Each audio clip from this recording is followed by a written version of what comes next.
Olá pessoal, vamos estudar agora, vamos falar sobre a resistência à escravidão, a história da escravidão no Brasil, né? Do período colonial e imperial. Então, nós vamos tratar agora, né, desse período da escravidão no Brasil e discutir um pouco sobre a situação humana desses seres humanos nesse período. Os escravos, né, eram trazidos da África para cá. Eles vinham em chamados navios negreiros, né? E a violência com a escravidão era muito grande, né? Senzalas e tudo isso. Nada a ver com as instituições escravistas que haviam na própria África. Havia escravidão na África, só que a escravidão lá é diferente da daqui. A escravidão lá era um conceito de escravidão por guerra, né? Os vitoriosos faziam outro povo de escravo, era também uma questão de dívidas, né? E outras formas de escravidão que não tinham esse valor econômico que os europeus introduziram quando foram lá, começaram a buscar escravos na África, que contaram com o apoio de povos africanos mesmo. Então eles instituíram algo econômico, né? Mercantilista, na venda dos seres humanos para serem escravos no Brasil. Então, começa aí a escravidão, ela vai vir esses africanos para cá e vão trabalhar no engenhos, vão trabalhar para os senhores de engenho, vão trabalhar na mineração e vão viver em senzalas, vão viver sobre o impacto da violência. Aí, o texto, né, a gente debatendo um pouco, a gente vai discutir as leis que eram para acabar com a escravidão. Na verdade, leis que a gente chama de leis para inglês ver. Por quê?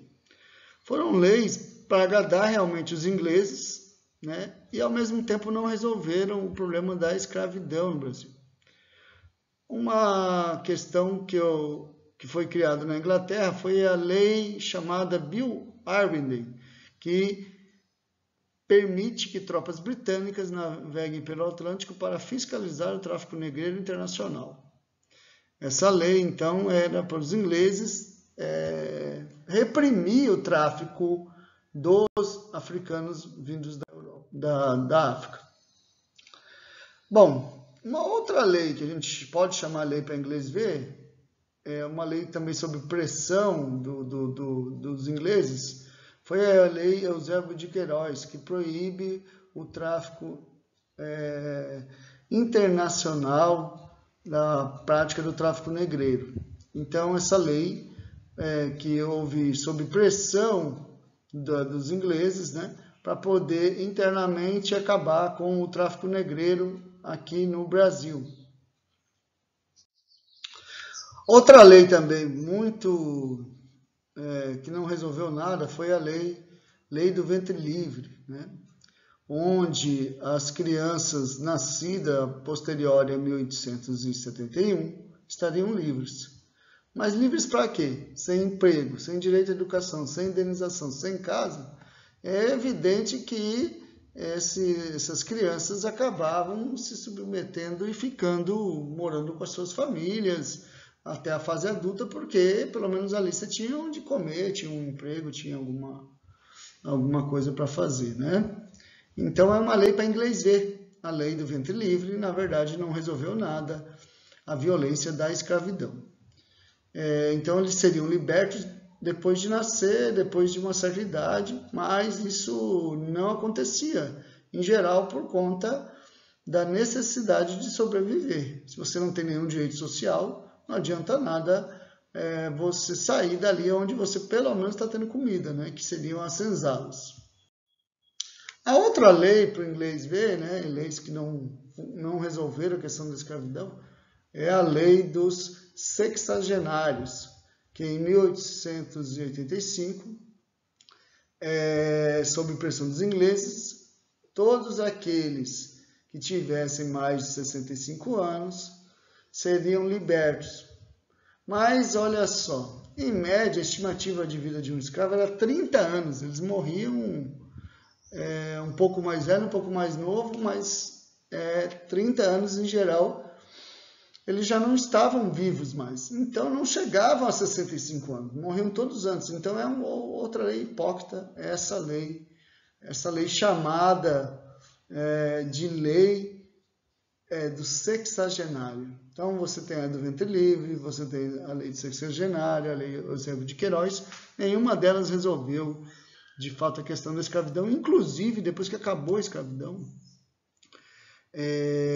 ainda havia muito escravo, porque se até hoje se encontra gente trabalhando com trabalho análogo à escravidão, imagine logo depois de 1888, foi quando realmente teve a lei conhecida como Lei Áurea, que acabou com a escravidão, mas esse povo e nos interiores do Brasil se mantiveram escravos. E vale lembrar que essa população, quando acabou a escravidão, ela não teve direito à escola, ou seja, não podia estudar, não teve direito à indenização, não receberam nada de anos e anos trabalhando como escravo, não teve direito à casa, não teve direito a emprego, né? Os empregos começaram a ser dados para os europeus que estavam vindo para cá, não tiveram acesso à terra para plantar, para produzir.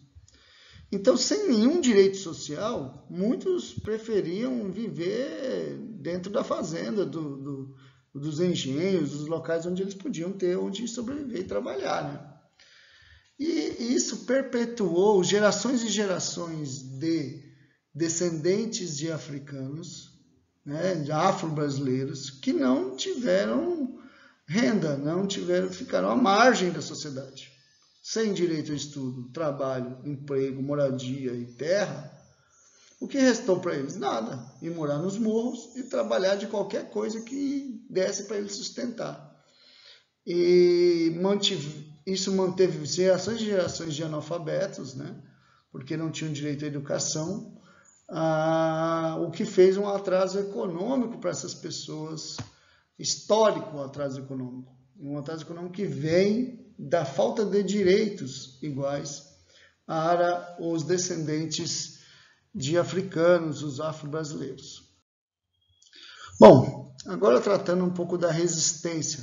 O principal líder de resistência da história brasileira é Zumbi dos Palmares. Zumbi dos Palmares foi líder do Quilombo dos Palmares. O Quilombo dos Palmares é uma referência de anos de luta contra a escravidão. E a principal forma de resistência à escravidão foram os quilombos. Então, Zumbi representa isso, né? Lá no Quilombo dos Palmares, os africanos lá, os afro-brasileiros também, eles se organizavam da mesma forma que era organizada a sociedade deles na África.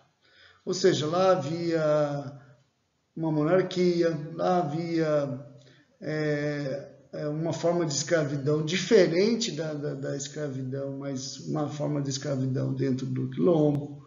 E o Zumbi, né, é uma espécie de rei, que é essa forma que se organiza, né? Então, lá dentro do quilombo, ele viveu, o Zumbi, né, resistiu, né, fez a resistência de 1678 a 1695. Quando ele foi derrotado pelas forças que queriam pegar os escravos de volta. Era um quilombo com 20 mil pessoas, né, liderados por Zumbi, até sua morte numa guerra, né, numa expedição de bandeirantes, que acabou morto Zumbi em 1695. Então nós temos aí a história do Quilombo dos Palmares, nós temos o exemplo de onde era o Quilombo dos Palmares. Estava entre o estado de Alagoas e Pernambuco, né? Essa é a região do Quilombo dos Palmares, entre o estado de Alagoas, dentro do estado de Alagoas, próximo na capitania de Pernambuco, né? Próximo a onde hoje é Pernambuco. Falando um pouco disso, né, dessa questão, é importante frisar uma questão. A história da humanidade é cheia de legado africano. Por exemplo, o legado africano na medicina, na engenharia, na matemática, na arquitetura. Acontece que no Brasil, como os europeus, né, que fizeram os africanos escravos, há um debate que diz o seguinte: a história dos vencedores. É mais ou menos assim, para quem está vendo no vídeo. Numa guerra, quem está vivo, quem vence a guerra é que conta a história. Né? Quem morreu ou quem foi derrotado geralmente não tem a força para contar a sua versão da história. O que acontece é que a história no Brasil ela era uma história totalmente ligada a estudar os europeus, o Ocidente, e abandonava o conhecimento sobre os africanos e afro-brasileiros. Mesmo que a maioria da população seja de afro-brasileiros e africanos, e mesmo que há muita influência disso, tanto na humanidade quanto para nós, a história da África. Então, em 2003, foi sancionada a Lei 10.639, que coloca como obrigatório a temática da história e cultura afro-brasileira e africana. Essa história tem que ser contada desde o início, ou seja, as primeiras civilizações do mundo foram na África. Dentre elas, os faraós negros, né, do Egito Antigo, eles construíram um conhecimento muito grande na área de arquitetura, matemática e medicina. A medicina, por exemplo, feita no Egito, né, foi utilizada pelos gregos para desenvolver a medicina deles, ou seja, o conhecimento acumulado que os egípcios africanos, né, que o Egito é na África, lá viu os faraós, que eles acumularam conhecimento abrindo os corpos dos seres humanos para fazer a mumificação. E foram conhecendo as ligações do corpo, né, as veias, né, os músculos, e foram criando uma forma de medicina no Egito Antigo, né, na África, ali naquela região, que vai ser utilizada pelos outros povos. Então, a Lei 10.639, que obriga a gente a contar essas histórias. A história da África, a história do legado africano. Isso é muito importante para um país onde a maioria da população é de origem, né, tem descendentes africanos.